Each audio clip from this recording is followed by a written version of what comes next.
Plymouth Brethren Writings. FFF 14:4, April 1968. Weary. Richard Burson. Let us not be weary in well-doing, for in due season we shall reap if we faint not. Galatians 6 verse 9. And in doing good let us not grow tired, for in due time we shall reap if we do not relax. Confraternity edition of Ent. In doing that which is honorable, let us not be faint-hearted, for in due season we shall reap if we faint not. Another version has it, so let us not give up in doing what is right, for in due season we shall reap by not giving out.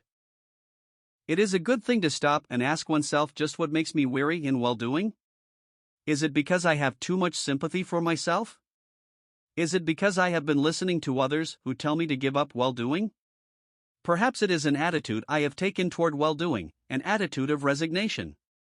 Going on in a resigned, lifeless, hopeless, meaningless way gives no satisfaction to the doer, and one is soon weary in well-doing. It is possible to be weary in well-doing and not weary of well-doing. Sometimes such people are simply physically tired.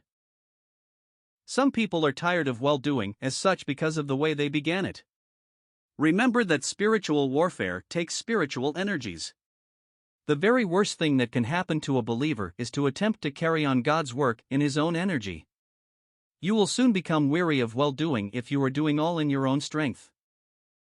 Do not attempt to artificially stimulate yourself into doing good.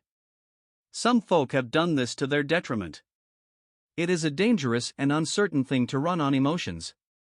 Yet, some Christians live in a constant state of spiritual upheaval and excitement. This is not the atmosphere that produces quietness, rest, peace, certainty. Unless you have those things, you are bound to become weary in well-doing. Some people are not weary in well-doing, for they have never started doing well. It is better to start and be weary than not to start. A special promise is given to all those who do not become weary. They shall reap. They shall harvest. It is certain, God has promised. Then be not weary in well-doing, for in due season we shall reap if we faint not.